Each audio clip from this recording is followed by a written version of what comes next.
My parents kicked me out, saying, "You can't be a real doctor, that's just a fancy title for a woman like you." So I walked away without a fight, but when my former professor contacted them about my breakthrough discovery, their reaction was priceless. I always thought I had the perfect relationship with my parents. Growing up, my dad was a successful surgeon, and my mom, a retired school teacher, always had the sense of calm that came with experience. They were smart, disciplined, and had very high expectations for me. But there was one thing that always lingered in the background: my decisions. No matter what I did, I never felt like I was quite enough in their eyes, especially when it came to my career choices. From the very start, my parents had a vision for me. It wasn't a vision I had, but one they insisted on. It wasn't enough for me to just become a doctor. No, they wanted me to follow in my father's footsteps and become a clinical doctor, working in the ER, saving lives day in and day out, dealing with the chaos of human suffering. To them, that was real work. That was where doctors truly made their mark. Research? It was just fluff. Just theory. For years, I worked hard to make them proud. I excelled in school, graduated with honors, and went on to medical school. But somewhere along the way, I found my passion: medical research. Specifically, cancer research. I wanted to make a real difference in the world. I wanted to find a cure. It wasn't glamorous, it wasn't quick, and it wasn't something you could show off at a dinner party, but it mattered. And I knew that. When I got my PhD in medical research and began working on cutting-edge cancer treatments, I was thrilled. My heart raced every time I discovered something new in the lab that could potentially save lives. But when I told my parents, I quickly realized that excitement didn't mirror theirs. One night, after returning from a 2-week research trip, I sat down with them at their house. I couldn't wait to tell them the news. I had just made a huge breakthrough in our research, something that could change how we treated certain types of cancer, and possibly even prevent it from spreading.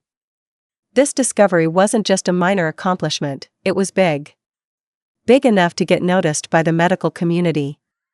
Big enough to make a real difference. "Mom, Dad, I have incredible news," I said, my voice bubbling with excitement. Mom, who was knitting as usual, didn't even look up. "What is it, honey?" she asked, not even trying to hide the lack of interest in her tone. I sat down at the kitchen table, leaning forward, trying to make them understand the magnitude of what I was saying. "I just got back from the university. My team and I, well, we've made a breakthrough. We found a potential way to stop the spread of breast cancer. We've pinpointed a new genetic marker that could change everything."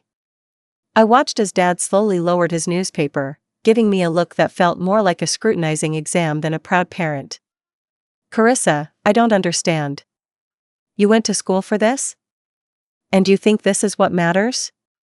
His voice had that dismissive edge to it, the kind he always used when he thought something wasn't important.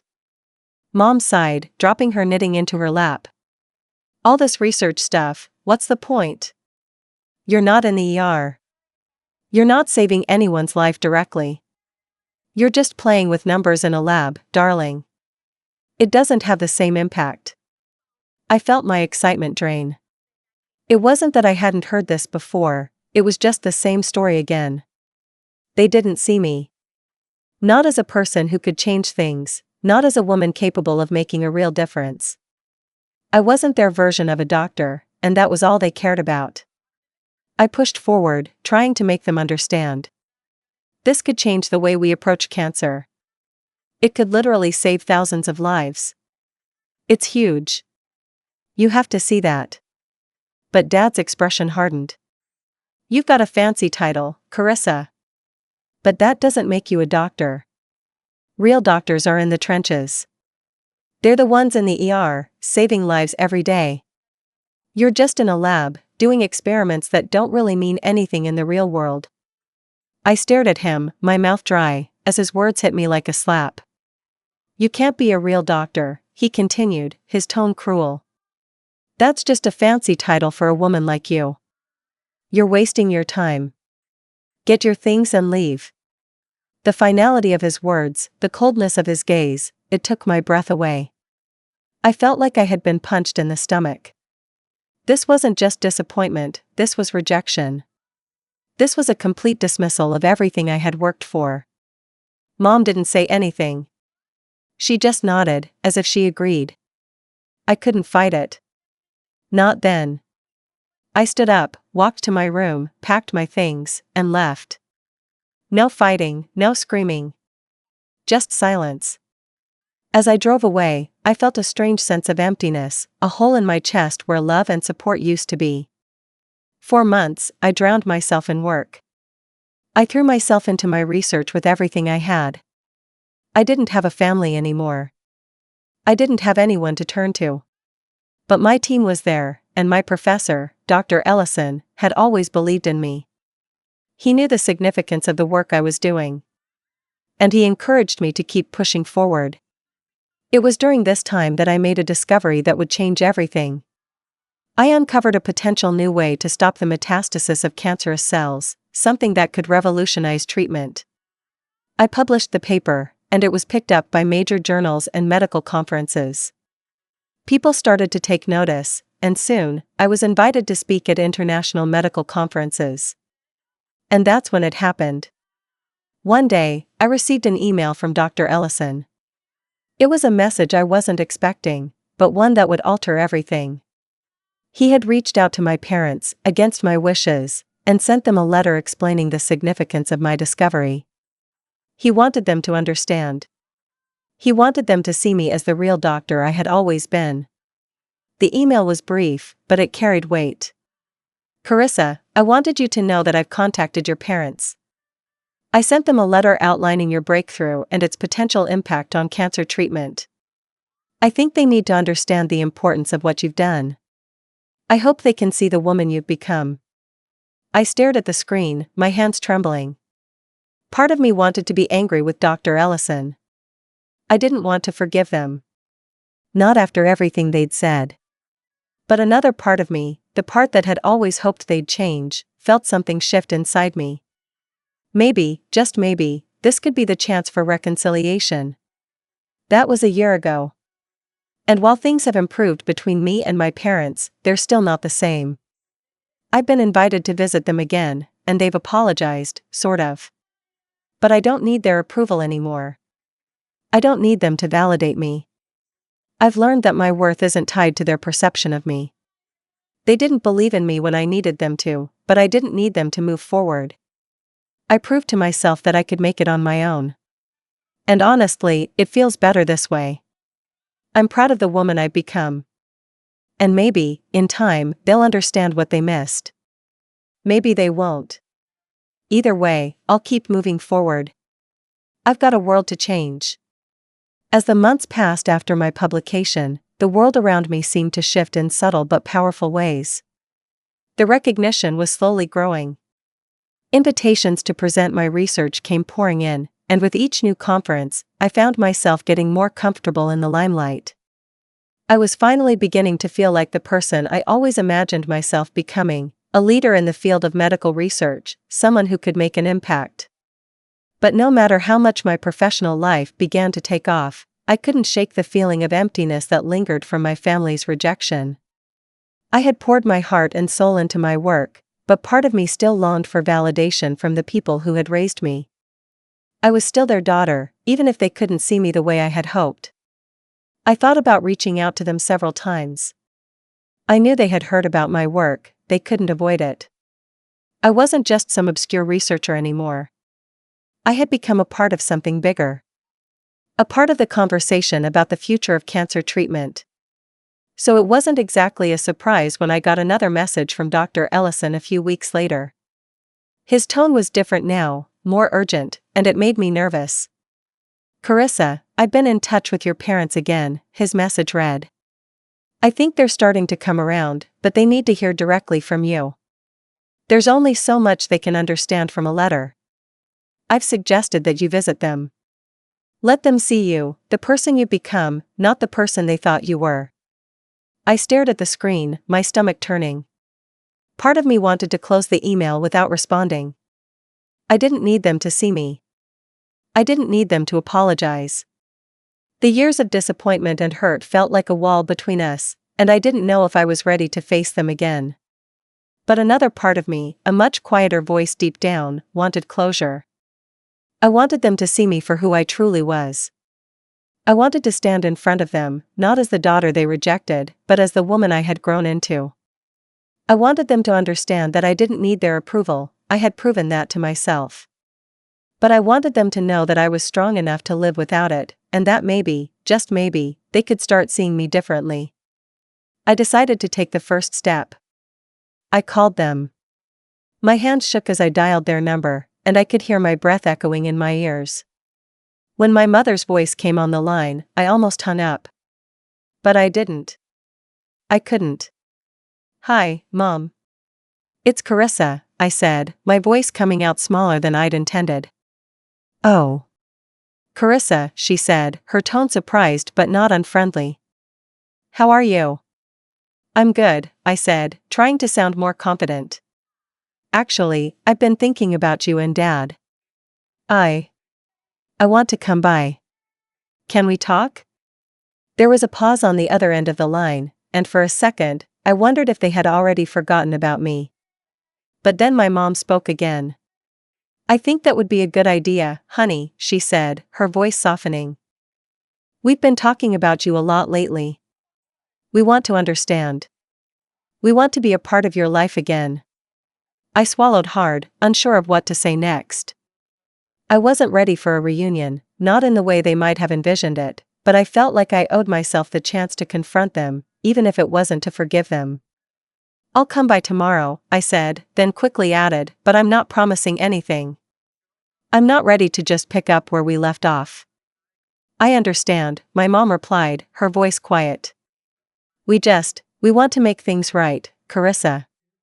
I don't know what happened between us, but I know we've hurt you." I didn't respond right away. I wasn't sure what the right words were. In some ways, it felt like the damage had already been done, but at the same time, I knew there was a part of me that still wanted to heal things. I had to be honest with myself about what that healing might look like. "I'll see you tomorrow," I said, before hanging up without another word. The next day, I drove to their house, a knot in my stomach that wouldn't loosen. I hadn't been back there in months, and even though I was a grown woman, it still felt like a place full of old memories. I wondered how much had changed. Would they act the same? Would I be able to look at them without all the hurt flooding back? When I pulled into the driveway, I saw that they were already waiting for me on the front porch. My mom stood up first, her eyes soft and uncertain, while my dad, who never really liked to show weakness, stood with his arms crossed, looking at me with a guarded expression. I took a deep breath and got out of the car, walking toward them. My heart was pounding in my chest, but I refused to let them see how nervous I was. I had spent too many years holding back my feelings, trying to be someone I wasn't just to gain their approval. Now was my chance to stand in front of them and be honest, whether they liked it or not. "Carissa," my mom said, her voice trembling slightly as she reached out to me. I know we've hurt you. We've said things we shouldn't have. I'm sorry." Dad didn't say anything immediately. He just watched me, his eyes flickering with a mix of regret and uncertainty. "I don't know what to say," I replied honestly. "I can't just forget everything you said, and I don't know if I can forgive you yet. You made me feel like I wasn't good enough. Like nothing I did would ever measure up." My mom nodded, tears welling in her eyes. "We were wrong, Carissa. You've done something incredible. We were too caught up in our own ideas of what you should be, and we didn't see you for who you really are. We're proud of you. So proud." Dad stepped forward then, his arms uncrossing as he took a deep breath. I didn't understand what you were doing. I didn't see the value in it. But I was wrong. You've made a real impact, Carissa. I've been following your work, and I see now that you're changing lives. You're doing more than I ever did. And I regret the way I treated you." For the first time, his voice broke. I could see the rawness in his eyes, something that was hard for him to express. And it hit me in a way I wasn't prepared for. I had always seen him as a rock, someone who never showed vulnerability. To see him break down a little, to see the truth in his eyes, that was more than I could have hoped for. "I don't know if I can trust you again," I said quietly, "but I'm willing to try. Not for you, but for me. I need to know that I can move forward, with or without your approval. You've shown me that I can survive on my own. That I don't need anyone's validation to succeed." My parents stood silently for a moment, letting my words sink in. It wasn't a perfect resolution, but it was a start. The years of hurt couldn't be erased with a single conversation. But I realized, as I stood there, that maybe I had finally gotten what I needed from them, not their approval, but the acknowledgement of who I had become. It was all I ever wanted. As the silence stretched between us, I let their words hang in the air, but this time I wasn't the one who needed to fill it. For the first time in years, I wasn't seeking their approval. I wasn't looking for their validation. I had already proven to myself what I was capable of, and I wasn't sure I could ever completely forgive them for making me feel less than I was. "You've hurt me more than I think you realize," I said finally, looking my father directly in the eye. "But it's not about getting your apology anymore. It's about what I've learned from this. You didn't believe in me, but I don't need your belief to succeed. I don't need anyone's belief but my own." My dad shifted uncomfortably, the weight of my words settling on him. He looked at my mother, who nodded slowly, wiping her eyes. I wasn't sure what they were expecting. I didn't know if they expected me to burst into tears and beg for their forgiveness, or if they thought this would all magically fix itself with a hug and a sorry. But it didn't work like that. The years of belittling, of treating me like I wasn't good enough, were things I couldn't just let slide. "You think that by sending me a letter and saying you're proud of me, everything's supposed to be fine now?" I continued, my voice steady but firm. "It's not that simple. You made me feel like I wasn't enough for you, and that's something I can't just forgive overnight. And you know what? It's okay if we don't ever get back to where we were before." I found peace with that. I saw their faces falter at that. My father's eyes darkened, as if what I said had hit harder than he expected. He opened his mouth to say something, but I cut him off. "I'm done proving myself to you," I said, the finality in my words hanging between us. "I've already done more than enough, and I've done it without you. Without your support. Without your belief." There was a shift in the air. A subtle, but undeniable change. My mother looked away, unable to meet my eyes, while my father stood there, struggling to find words that would undo the damage they'd done. But no words could fix it. Not now. Not after everything. "I didn't come here today to make you feel better about what you did," I said. "I came here because I needed to take the power back. The power you tried to take away from me. And now, I'm walking away." I could see it in their eyes, they didn't know what to say. They didn't know how to react. And, honestly, I didn't care. Because as I stood there, I realized that the revenge I had been craving wasn't about punishing them, it was about reclaiming my own peace. It was about showing them that I didn't need them to be successful. I didn't need their approval to validate who I was. And I certainly didn't need them to define my worth. I gave them one last look, my expression calm but resolute. "I've already moved on," I said softly. "And I suggest you do the same. You don't get to have a place in my life anymore, not unless you can truly respect who I am. But until then, I'm moving forward, without you." I turned to leave, walking toward my car without looking back. I didn't need to hear anything else from them. I had made my point. I had shown them that their rejection no longer had any power over me. The woman who had walked out of that house months ago, wounded and unsure, had left behind the person they had once known. The woman walking away now was stronger, smarter, and more determined than ever. As I started the engine of my car and pulled out of their driveway, I felt a weight lift off my shoulders. The anger that had once burned inside me began to fade. I wasn't holding on to that bitterness anymore. I was free. The next few weeks were a whirlwind. The recognition for my work kept pouring in. Dr. Ellison had been right about my discovery. It was starting to make waves. More invitations came for speaking engagements, and soon, I found myself at the forefront of cancer research, being approached by some of the most influential figures in the medical world. I was finally being seen for who I really was, not as the daughter who could never measure up, but as a woman who had achieved greatness on her own.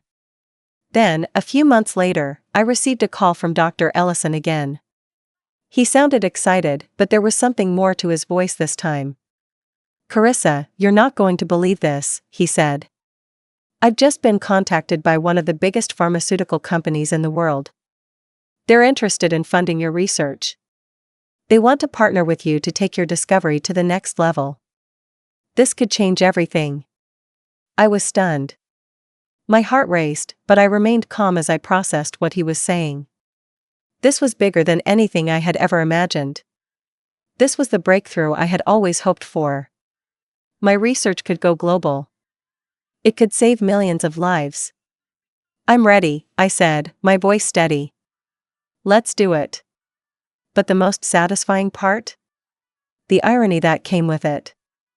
The very people who had told me I was wasting my time, who had rejected me and told me I wasn't enough, they were now being left behind. The success I had achieved, the respect I had earned, was something they would never be a part of. They could never take credit for the woman I had become, the woman who had changed the course of cancer research. And the cherry on top came in the form of an unexpected email. It was from my father. "Carissa," it started. "I've seen the headlines. I've seen your work, and I want to apologize again. I never truly understood what you were doing, but I see it now. You've accomplished something incredible.